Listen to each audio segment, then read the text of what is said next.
হ্যাঁ, আমি আবার এসে গেছি তোমাদের কাছে। তার আগে কিছু জানাবার আগে জানাই সবাইকে শুভ সকাল। সবাই সুস্থ থাকো, ভালো থাকো।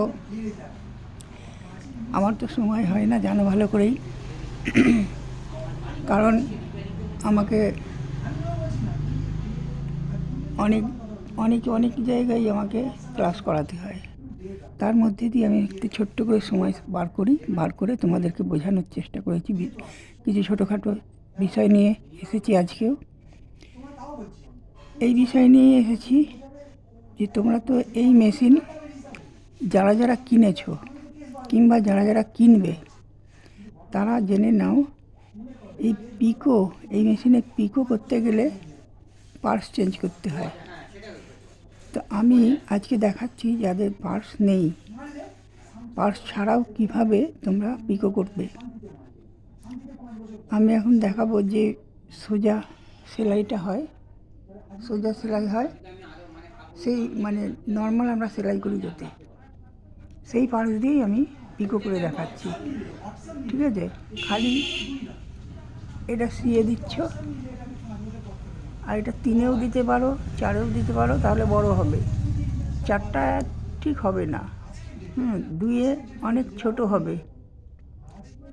এই তুমি 3-এ রাখো, তাহলেই সব ঠিক হবে। ঠিক আছে, আমি তাহলে পিকো করে দেখাচ্ছি এই নর্মাল পার্সে।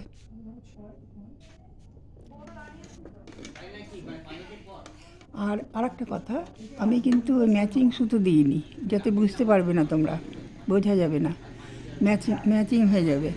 আমি অন্য কালারের সুতো দিচ্ছি, দিয়ে আমি এই পিকোটা দেখাচ্ছি। দেখো,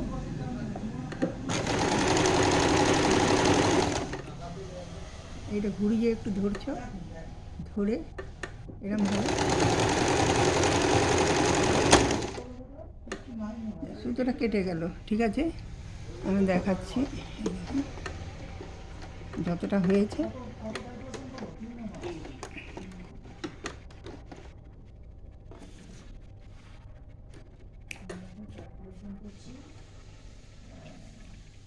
এই দেখো,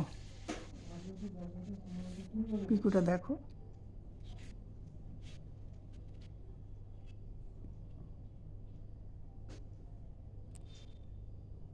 এদিকে ম্যাচিং সুতো আছে,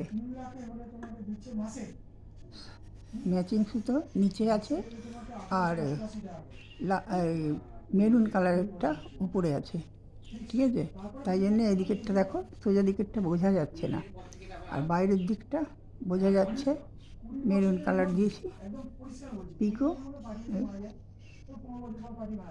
সুচ যদি তোমার ঠিক না থাকে, সুচ যদি খারাপ হয়, তাহলে কিন্তু তোমার সেলাইও ভালো হবে না।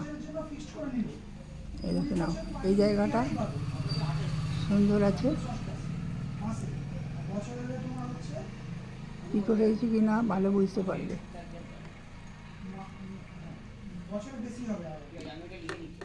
এটা হচ্ছে, দেখো দেখো তোমরা এই পার্সটা চেনো।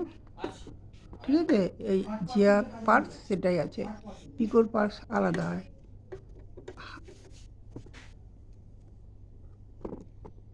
তাহলে আবার আমি আসবো অন্য বিষয় বোঝাতে। এই দেখো তোমরা, এইটা খালি সিয়েতে দিয়ে দেবে।